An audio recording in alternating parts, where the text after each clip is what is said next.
राम राम, आपका बहुत बहुत स्वागत। मैं आपके साथ अंकित मिश्रा, इंडिया न्यूज़ हरियाणा देख रहे हैं। एक तरफ जहां बारिश हो रही है, उससे हालात बाढ़ वाले हो गए हैं और भारी बारिश की चेतावनी को लेकर सरकार अलर्ट पर है। फील्ड अधिकारियों को मुख्यालय पर बने रहने के निर्देश हैं और 5 सितंबर तक कड़ी निगरानी करने के आदेश भी दिए गए। तो बारिश, बाढ़ और बर्बादी, यही हालात आज हरियाणा की आबादी की हो गई है, जहां न केवल हरियाणा बल्कि पूरे उत्तर भारत में इस वक्त बारिश ने जो कहर बरपाया है, उससे कई इलाकों में बाढ़ जैसे हालात बन गए हैं। नदियां उफान पर हैं और हरियाणा में भारी बारिश को लेकर सतर्कता बरतते हुए कई जगहों पर स्कूल कुछ कॉलेजेस को पार्टीशन में बंद किया गया है, कुछ मोस्टली स्कूलों को किया गया है। बारिश की चेतावनी को लेकर सरकार ने जो अधिकारी हैं उन्हें निर्देशित किया है कि वो भी खासा और विशेष ध्यान रखें, क्योंकि जिस तरीके से लगातार बारिश ने कहर बरपाया है, उससे इलाके में ज़ोरदार स्थिति जो है वो बहुत हद तक ख़राब हो गई है।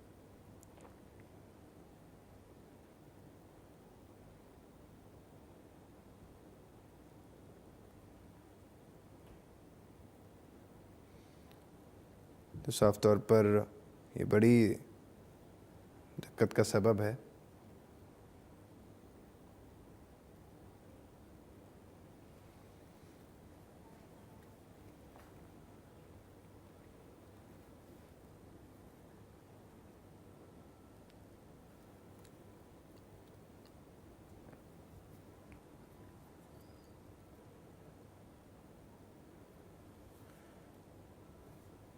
तो साफ तौर पर बारिश ने जो आबादी है उसे तो इस वक्त सोचने पर मजबूर किया ही है, लेकिन इससे ज़्यादा जो स्थिति ख़राब हुई है वो ये है कि इस बारिश के चलते लोगों को खासा दिक्कतों का सामना करना पड़ रहा है।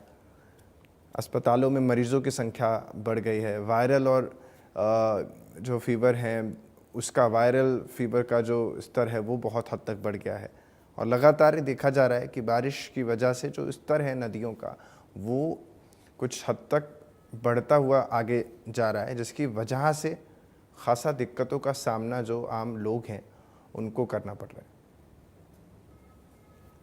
तो ये मौसमी मार जो है उससे लोग बेहाल हैं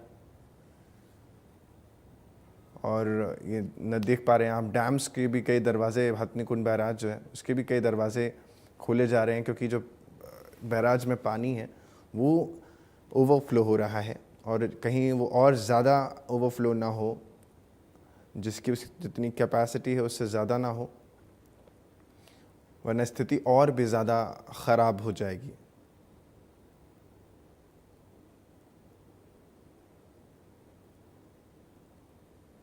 और इसी को लेकर के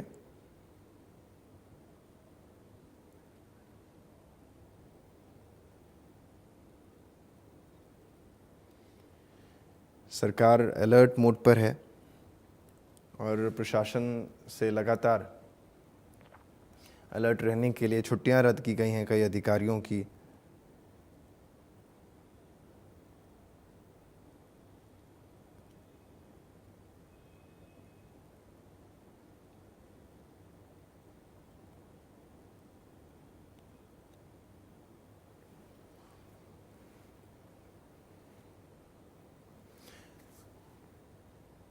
तो मेरे सहयोगी अलग अलग जगह से रिपोर्ट करने के लिए आपको साथ हाजिर हैं, क्योंकि सरकार ने एडवाइज़री जारी की है और उस एडवाइज़री पर मेरे तमाम सहयोगी आपको स्क्रीन पर नज़र आ रहे हैं, जो उन इलाकों का हाल आप तक पहुंचाएंगे। मेरे साथ फरीदाबाद, गुरुग्राम और यमुनानगर से मेरे सहयोगी बने हुए हैं। सबसे पहले आपको फरीदाबाद लिए चलते हैं, जहां पर हमारे सहयोगी देवेंद्र कौशिक मौजूद हैं। देवेंद्र, क्या स्थिति फरीदाबाद की है, क्योंकि मौसम विभाग ने अलर्ट जारी किया और कल हमने तस्वीरें देखी, कई सारे मेरे खुद के भी दोस्त ऐसे थे जो गुरुग्राम में ही जाना चाह रहे थे, वहाँ फंस गए, तो कुछ गुरुग्राम से दिल्ली आना चाह रहे थे, 5-5 घंटे उन्होंने ट्रैवल किया है। बिल्कुल, देखिए जब भी बरसात आती है तो बरसात पूरी तरह से अब आफत लेकर आ रही है, और चूंकि सितंबर का महीने की शुरुआत है और ऐसे में जो मौसम विभाग की तरफ से जो अलर्ट जारी किया गया है, हरियाणा में 2 दिन का येलो अलर्ट जारी किया गया, यानी कि आज और कल 2 दिन लगातार बरसात होने की पूरी संभावना जताई जा रही है। और ऐसे में चूंकि कल भी लगातार पूरे दिन बरसात रही और रात के वक्त भी बरसात हमें देखने को मिली है, तो ऐसे में फरीदाबाद की सड़कों पर भी कई जगह जल भराव की स्थिति देखने को मिली है। और चूंकि सुबह के वक्त में लोगों को जो कामकाज के लिए निकले हैं, आवाजाही में उन्हें परेशानी का सामना भी करना पड़ा है। खासतौर से अगर नेशनल हाईवे की बात करें तो नेशनल हाईवे पर बल्लभगढ़ एग्जिट पॉइंट पर हर बार जब भी बरसात होती है तो जल भराव होता है, और ऐसे में वहां एनएचआई की तरफ से मोटर पंप लगाकर उस पानी की निकासी की जाती है। इसके साथ साथ में चूंकि एफएमडीए फरीदाबाद डेवलपमेंट मेट्रोपॉलिटन अथॉरिटी की तरफ से भी वहां कोशिश की गई है कि मोटर पंप लगाए जाए और वहां से पानी की निकासी की जाए। ऐसे ही कई और पॉइंट हैं जहां जल भराव होता है फरीदाबाद में भी, और जिसकी वजह से जाम की स्थिति भी देखने को मिलती है। लेकिन इससे भी ज्यादा चिंता का विषय फरीदाबाद के लिए आज इसलिए है क्योंकि हथनी कुंड बैराज से जिस तरह से लगातार पानी को रिलीज किया जा रहा है यमुना में, तो आज शाम तक फरीदाबाद की सीमा में पहुंचने की संभावना जताई जा रही है। और इसी के चलते प्रशासन भी अब अलर्ट मोड पर आ गया है। करीब 1.5 दर्जन गांव ऐसे हैं जो यमुना के किनारे बसे हुए हैं। जो तलहटी का एरिया है जिसे डूब क्षेत्र कहा जाता है, वहां भी कई कॉलोनी बसी हुई हैं। अब उन्हें वहां से निकालने की, जो तमाम लोग रह रहे हैं, प्रशासन की तरफ से उनको कह दिया गया है, बाकायदा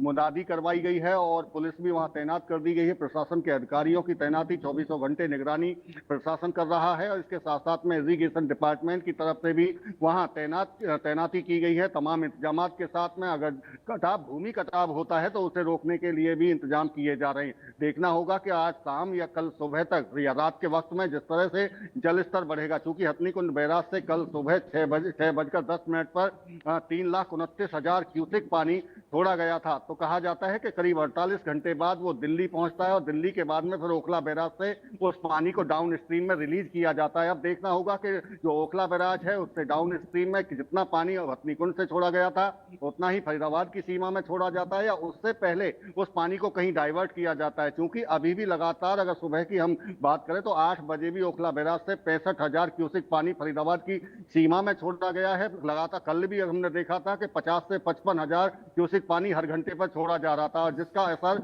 सीधे सीधे जो तलहटी एरिया है बिल्कुल यमुना किनारे किसानों के जो खेत हैं उनमें वो पानी भर चुका था, और जो वहां सब्जी की फसल थी या बाकी अन्य फसल थी वो पानी में डूबती हुई दिखाई दी, और उनमें नुकसान भी होता हुआ दिखाई दे रहा है। लेकिन अब लगातार चूंकि अब 3,29,000, उसके बाद में सुबह की भी अगर बात करें तो 2,15,000 के क्यूसेक पानी हथनी कुंड बैराज से जो छोड़ा जा रहा है अब ओखला बैराज पर आएगा। ओखला बैराज के बाद में उसको पानी को जब यहाँ फरीदाबाद की सीमा में छोड़ा जाएगा तो निश्चित तौर से जो आबादी वाला क्षेत्र है उसमें भी वो पानी पहुंचेगा, और इसी को लेकर अब प्रशासन अलर्ट मोड पर दिखाई दे रहा है। तमाम तैयारी करने की दावा प्रशासन की तरफ से किया जा रहा है। देखना हो बिल्कुल जी। ठीक है, मेरे साथ गुलशन ग्रोवर भी जुड़ रहे हैं। गुलशन, गुरुग्राम का तो हमने हाल कल देखा ही था, लंबा इंतजार लोगों को करना पड़ा, ऐसा लग रहा था कई किलोमीटर तक गाड़ियां जो हैं वो रेंग रही थी। आज इसी को लेकर के गुरुग्राम में कई इंतजाम किए गए हैं। आज सुबह से ही जो हमारे भी मित्र लोग हैं वो भी लगातार ये पूछ रहे हैं कि क्या गुरुग्राम जाना चाहिए कि नहीं जाना चाहिए। ऑफिस अगर कल भी ऑफिस को लेकर के एडवाइजरी दी गई थी, तो ऐसे ही मेरे कई सारे दोस्त हैं, संजीव भी मुझसे यही पूछ रहा था। तो अब आप क्या कहना चाहेंगे कि क्या वाकई ऑफिस अगर जा रहे हैं तो जाना चाहिए, और किन रास्तों से जाना चाहिए या किन एडवाइजरों को मानना चाहिए और इस पर अमल करना चाहिए? देखिए, कल गुड़गांव के डिप्टी कमिश्नर अजय कुमार की तरफ से एक एडवाइजरी जरूर जारी की गई थी उन कॉरपोरेट संस्थानों पर जहां पर लोग दिल्ली से गुड़गांव अपना जॉब करने के लिए आते हैं, और फिर वो वापसी जब गुड़गांव से दिल्ली जाते हैं तो अक्सर जाम में फंस जाते हैं। क्योंकि कल पीक आवर्स था, तो पीक आवर्स के समय में बरसात का भी समय था। एक तरफ जहां इंद्र देवता प्रसन्न हो रहे थे तो वहीं दूसरी तरफ जो ट्रैफिक पर जो जाम की स्थिति है वो नजर आ रही थी। धोला कुआं से लेकर मानेसर तक की बात करें तो लगभग ये 20 किलोमीटर का दायरा है, और 20 किलोमीटर के दायरे में कल तमाम जो ट्रैफिक है वो देखा गया। सड़कों पर लोग कई घंटों तक फंसे रहे। हालांकि ट्रैफिक जो कर्मी है, पुलिसकर्मी है, वो जरूर नजर आए ग्राउंड पर, लेकिन गाड़ियों की संख्या इतनी ज्यादा थी कि वो भी ट्रैफिक व्यवस्था को संभालने में असमर्थ थे। देर रात तक ये पूरा जाम खुला। खुद गुड़गांव पुलिस कमिश्नर जो विकास अरोड़ा है उन्हें सड़कों पर आना पड़ा।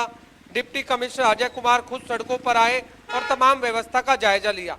आज भी जिस तरह से मौसम विभाग ने बारिश को लेकर अलर्ट जारी किया है, उससे पहले कि गुड़गांव जिला प्रशासन पूरी तैयारी के साथ आज जो है नजर आएगा। और हालांकि कल कई जगहों का मुआयना देर रात खुद गुड़गांव के डिप्टी कमिश्नर ने किया था, लेकिन वहां पर जहां पर पानी था और आज पानी ना भरे, उसको लेकर के पहले से ही वहां पर मोटर पंपों के माध्यम से पानी को निकाल लिया गया। गुड़गांव का सोहना रोड जो है वो पानी से लबालब भरा हुआ था। इसके अलावा गुड़गांव के हर वो इलाके, नौरंगपुर की बात करें, वो पानी से भरा हुआ था। लेकिन आज वहां पर फिलहाल पानी नहीं है, क्योंकि जनरेटर और मोटर पंपों के माध्यम से देर रात तमाम जो वो पानी है वो निकाल लिया गया। ये आप एक सवाल छोटा सा और क्विक रिएक्शन सेक्टर दीजिएगा, क्योंकि मुझे 65 करोड़ की है। तीसरे व्यक्ति के पास भी जाना है, अपने तीसरे सहयोगी के पास जाना है। सवाल मेरा ये है, एक तो पहले हम तस्वीरें दिखा रहे थे, और सवाल मेरा ये है गुलशन, क्योंकि कल जिस तरह से हालात रहे, अब दूसरे की बात क्या करूं, हमारे ही दोस्त थे, मेरा एक फ्रेंड है सचिन, उसको आना था लेकिन वो मेट्रो से आया, तो कुछ लोगों ने ये भी कहा, अफवाहें फैली कि मेट्रो भी बंद हो गई हैं। तो क्या ऐसी भी स्थिति देखने को मिली थी क्या कि मेट्रो बंद हो गई थी, इस वजह ज्यादा लोग रोड पर आ गए थे, या वाकई पहला सप्ताह का दिन था इसलिए ज्यादा संख्या में लोग ऑफिस और दफ्तर के लिए निकले और फिर बारिश ने फंसा दिया? बहुत छोटा सा क्विक रिएक्शन गुलशन। देखिए, क्योंकि सोमवार का दिन था और इसीलिए कहीं सोमवार का दिन था, इसलिए तमाम जो कॉर्पोरेट संस्थान है वो खुले हुए थे, वो नौकरी पर आ रहे थे, इस वजह से ये जाम लगा है। हालांकि अक्सर पीक आवर्स में नॉर्मल जाम तो रहता है, लेकिन कल बारिश थी, इस वजह से जाम था। मैं एक तस्वीर आपसे साझा कर रहा हूं, ये गुड़गांव के सेक्टर 65 की तस्वीर है। इस समय सड़क पर देख रहे हैं आप, पूरी जो सड़क है लगभग 1 किलोमीटर तक की ये सड़क है, और 1 किलोमीटर तक इसी तरीके से जो पानी है वो आपको नजर आ रहा होगा। हालांकि यहाँ पर अभी तक भी जो पानी है वो प्रशासन द्वारा नहीं निकाला गया है। कल यहाँ पर स्थिति और भी इससे बदतर थी, लेकिन पानी जरूर कम हुआ है, लेकिन फिलहाल जो है वो लोग इस पर चलते हुए नजर आ रहे हैं। कुछ लोग हैं वो कुछ कहना चाहते हैं, क्या कहना चाहते हैं? ये पूरा बेकार रोड है, कम से कम 5 किलोमीटर ऐसा ही चल रहा है, थोड़ा है फिर आगे है यार भी पीछे है, चला 5 से 6 किलोमीटर ऐसा ही है रोड। कल कितना बेहतर कल सुबह 2:30 बजे से आरम्भ हुआ, 7 साढ़े 7 8 बजे तक, 2:30 बजे से। और भी लोग हैं, क्या कहोगे इस पानी को लेकर? कहाँ पानी देख रहे हैं? ब्लिंकिट से हैं आप? ब्लिंकिट से हैं क्या? हाँ जी। तो कहाँ ब्लिंकिट में कल आपने सर्व किया लोगों को खाना वगैरह? ये तो हाँ किया था। किस तरह की स्थिति देखी थी आप? अरे बहुत बेहतर है यहाँ पानी की, बहुत पानी हो रहा था। भयंकर है जी। कितना पानी देखा आपने? अभी तो बहुत आधा भी नहीं रहा इसमें, बहुत पानी। देखिए, हालांकि कल जब हमारी गुड़गांव पुलिस कमिश्नर से जब बात हो रही थी तो उन्होंने ब्लिंकिट को लेकर, जोमेटो को लेकर के भी ये कहा था कि लोग अपने घर बैठे जो है वो ऑर्डर तो कर रहे हैं, लेकिन उनके ऑर्डर नहीं पहुंच रहे हैं। क्योंकि आप इस समय तस्वीरें देख रहे हैं कि जिस तरह की तस्वीर आपको अब नजर आ रही है, ये तस्वीर कल और भी इससे बदतर यहाँ पर नजर आ रही थी। लेकिन फिलहाल अब बारिश का मौसम शुरू हो गया है, हवाएं जो है इस समय ठंडी चल रही हैं, कुछ ही देर में बारिश होने का अनुमान है। अब जैसे ही गुड़गांव में बारिश आती है और किस तरह की स्थिति आज भी देखने को मिलती है, ये अब देखना होगा। लेकिन कल की तैयारियां जिस तरह से जिला प्रशासन ने की, खुद डिप्टी कमिश्नर सड़क पर उतरकर मुआयना करते हुए नजर आए। अब क्या जो स्थिति है वो कल से बेहतर होगी या फिर कल से बदतर होगी, ये तस्वीरें हम जरूर दर्शकों से साझा करेंगे। जी तो साफ तौर पर जैसे कि गुलशन बता रहे थे, अब देवीदास शारदा जी के पास यमुना नगर लिए चलते हैं। क्या स्थिति वहां पर है, जरा फटाफट अंदाज में बताइए, और फिर मुझे ब्रेक पर भी जाना है। फटाफट बताइए स्थिति क्या है और मौसम की एडवाइजरी क्या दी गई है मौसम विभाग की तरफ से? जी बिल्कुल, मौसम की एडवाइजरी की सबसे पहले बात करते तो 2 दिन का जो अलर्ट दिया गया है, जिला प्रशासन भी अलर्ट मोड पर है। कल सुबह 4 बजे से जैसे वाटर लेवल बढ़ा तो हथनी कुंड बैराज के फ्लड गेट खोल दिए गए थे। 18 के 18 फ्लड गेट जैसे खुले, तुरंत मुख्यमंत्री हरियाणा नैब सिंह सैनी और श्रुति चौधरी जो इरिगेशन की मंत्री है, उन्होंने अपने अधिकारी को भेजा। तुरंत मौके पर जो चीफ इंजीनियर जो है नीतीश जैन है, एससी जो है रविशंकर मित्तल पहुंचे, उन्होंने मौका संभाला। कल सुबह 4 बजे से लेकर 8 बजे तक लगातार हाई फ्लड चला। 3,29,000 क्यूसेक पानी चलता रहा, क्योंकि जब 2.5 लाख क्यूसेक पानी क्रॉस कर जाता है तो उसको हाई फ्लड गिना जाता है। और उसके बाद कल 8 बजे के बाद से आस्ता आस्ता पानी कम होना शुरू हो गया। तो इस समय बात करें तो 4.5 लाख क्यूसेक पानी अभी भी जो चैनल है वो बंद है, क्योंकि जितनी भी नहरें वो बंद कर दी जाती है, सारे का सारा पानी दिल्ली की तरफ रवाना कर दिया जाता है। क्योंकि इसके अलावा हथनीकुंड बैराज का तो पानी है ही है, क्योंकि बाकी जगह भी बरसात हो रही है तो सारे का सारा पानी भी जो नदियां हैं नहरें हैं उनमें चला जाता है। और रही बात इसकी, क्योंकि जब पानी उतरता है तो कई जगह से ब्रिज की भी सूचना आ रही है। जहाँ पर टापू कमालपुर गांव है वहां पर जो भूमि कटाव होने जा रहा है। इसके अलावा जो यमुनानगर में बात करें तो लापरा कैत मंडी है, महाराजा अगर संतों से जो कलन रास्ता जाता है तो वहां पर भी सड़क के ऊपर जो 1 से 2 फुट के करीब पानी है। गलियों में पानी, जो खेत है वो लबालब भरे हुए हैं, खेतों में तो 4-4 फुट पानी, को अभी जो धान की फसल उगाई गई थी। और इसके अलावा गन्ना है, गन्ने यदि ज्यादा समय तक रहता तो उसको भी नुकसान हो सकता है, लेकिन यदि जल्दी पानी निकल गया तो गन्ने को ज्यादा नुकसान होने वाला नहीं है। लेकिन जब धान के ऊपर मिट्टी जम जाएगी तो वह जरूर नुकसान करेगी। इसके अलावा जो मवेशी है उनके चारे के लिए जरूर दिक्कत आने वाली है। जी जी, बहुत बहुत शुक्रिया आप तीनों का, ये देवेंद्र, गुलशन और देविदास, तमाम जानकारी अलग अलग इलाकों से देने के लिए। यहाँ वक्त हो चला एक छोटे से ब्रेक का। आपका मैं जय बने रहे, हमारे साथ देखते रहे इंडिया न्यूज़ हरियाणा।